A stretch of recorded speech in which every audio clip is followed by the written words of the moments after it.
I want to welcome you to Kinesiology 2375. This is Nutrition for Sport Performance, Summer 2, 2023. And here we're going to talk a little bit about the policies and requirements for the course. So here we go. This is information about the course, our class meeting time. We will be meeting online asynchronously, meaning that it's asynchronous, so you can log in at any time. Things will be open up on Monday, and they will be due on Sunday at 11:59 p.m. This is my office number, Island Hall 374. You're welcome to come visit. I do recommend that you make an appointment first. It's summer, and so I will be out quite a bit during the term. And you can also email me at my email account. I actually prefer that over Blackboard. So misty.kesterson@tmucc.edu. And then my phone number, you can leave a message. I'll be real honest, I am more apt to respond to email than I am my phone. The course description. So this course is an introduction to the physiological, anatomical, and psychological aspects of nutrition in relation to human performance and optimal health. Special emphasis is placed on sport and fitness enhancement and achievement of peak training levels through proper nutrition ingestion. The course rationale. This course is designed to enable you to identify and discuss the 6 nutrients and their roles in basic health and sport performance. You should be able to identify and discuss nutritional factors related to common chronic pathologies of health and fitness and demonstrate an ability to design a nutritional plan for athletes in varied sports.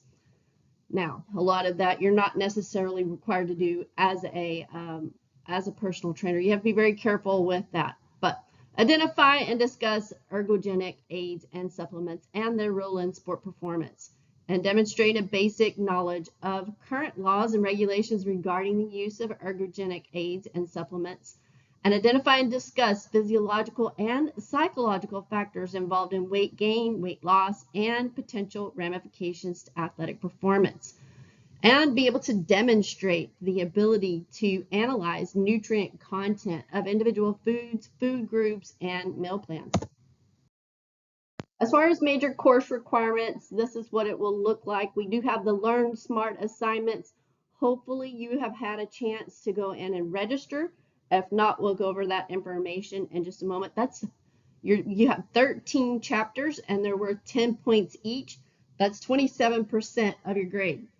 The discussions, there will be 5 of them, so there's 1 each week, 10 points each. You are evaluated on your posting as well as your replies to your peers. So put some thought into it. That's 10% each. And tests, you will have 5 of them, so a test per week with 3 chapters approximately at 53% of your grade. And then there are a couple of assignments throughout that are worth 10%. So overall 100%. Now, all written work must exhibit a college level of competency, and with that, make sure that you are checking your spelling, your grammar, punctuation, and capitalization. If you're using Word, there is no reason why there should be any misspellings. Same thing with your discussions. Please make sure that they read appropriately and not like texts. That's not something that's acceptable at the collegiate level. Otherwise, you'll receive either a lower score or 0, depending upon the situation. As far as assignments, again, the Learn Smart assignments, McGraw-Hill's Connect, are really important for each chapter. So you want to make sure that you go in and make sure that you register for those. They open up on Monday at midnight, and they are open until Sunday 11:59 p.m. Same for discussions. Again, with the discussions, I'm expecting for you to respond to whatever it is. If it's an article, a YouTube video, whatever it is, I'm expecting you to respond to that, to the prompts associated with that, and then to 2 of your peers. The tests, like I said, there are 5 tests, so a test each week, and there are usually 3 or 4 chapters associated with it. So you can expect to have 30 questions, multiple choice, and 30 to 40 multiple choice questions or true, false, and then 3 to 4 short answer questions. Now, the multiple choice and true false questions are worth 1 point each versus the short answer questions that are worth 5 points each. So make sure that you BS your way through it, whatever you have to do. But make sure that you do those short answer questions. We'll be doing a food log, and I'll give you more information about it later. But you'll be doing that for a full week, so 5 weekdays and 2 weekend days. You can use MyFitnessPal. You can also use the logs associated with the text, your choice on that. But the idea is to get an idea of what your nutrition looks like on a day-to-day basis. You'll also be doing, in the first discussion, there's a quiz that is associated with your eating habits. And so we'll get an idea with that as well. There is also a blog that you will create that really is over the concepts that you've read throughout the semester. And we'll go into more detail with that as we go. But it is evaluated based upon content, your writing quality, empirical evidence. So you have to do your research, visual appeal, and commenting to your peers. And you can see it's weighted quite a bit. The grading scale, I think, is pretty apropos to what you're used to. Now, if you are a kinesiology, health, or sport management student, you are required to make a C or better in this class, or you will have to retake it, especially if it's part of your core, kinesiology core or your sport management core. As far as recommended readings, the text, everything that we're doing is coming from the text. Now the discussions, there will be other required readings associated with that, or reviewing of YouTube videos, something along that line. So we'll have other information. Now, I've given you information about how to register for the e-text online. Please make sure that you go through that. You can find it on the syllabus on Blackboard and information here. Now, again, as far as recommended or supplemental reading, there will be additional reading associated each week with your discussions. So just be ready to expect that. And as far as the website is concerned, we're using Blackboard for everything, as well as the McGraw-Hill website. As far as lists of supplies, there's not anything. And this is not associated with state adopted proficiencies of Texas competencies. As far as course policies, attendance, again, this class is designated as asynchronous. And so that means that we will be meeting at different times. Everybody will be online at different times. There is not a set time for meetings. The big thing is just to get the work done before Sunday at 11:59 p.m. because I feel like I've given you a full week to take care of things, and so that I feel like that's sufficient. Now, if there is an issue, then please make sure that you email me in advance. If you are going to be out of town, things like that. I'm not saying that I will give that leeway. My thought is that if you're going out of town, then you need to make sure that you take care of it before you go. As far as academic integrity and plagiarism, you want to make sure that you are doing your own work. I am aware of ChatGPT. I've been using it in my work almost on a daily basis. But if you're using it, you need to make sure that you do cite it, and you need to make sure that you are adding material to it, so it is not just coming in and a copy and paste kind of thing. So make sure that you check the university catalog for any other information regarding penalties associated with it. So if you are found cheating, plagiarizing, something along that line, there is disciplinary action, and it typically falls on me to decide what that means. Is it a written reprimand, or are you required to redo the work, submit additional work? Do you fail the assignment in question? or is it a failure for the course? Now, those are things that I would have to talk about with my chair as well, but I'm asking you to do your own work.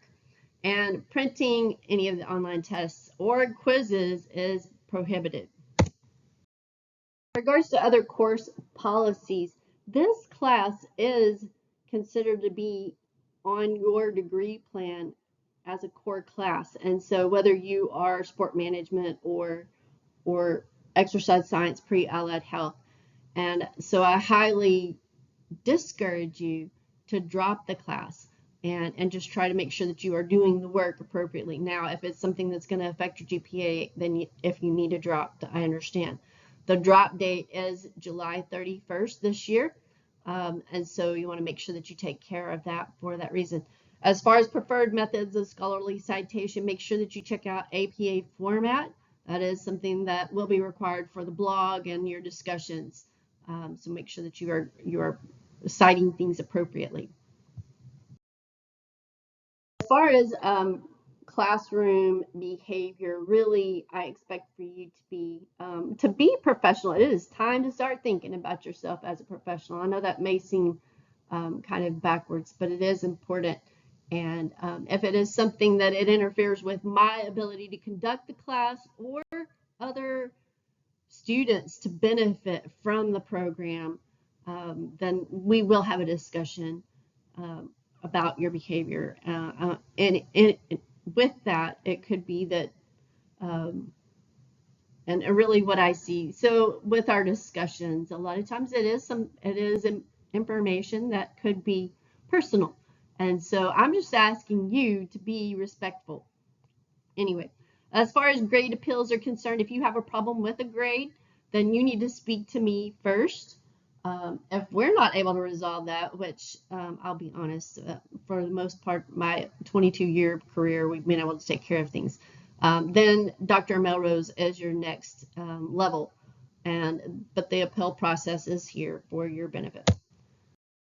As far as disability accommodations, please let me know if you have any accommodations that I needed to be aware of. I'm always happy to help with that.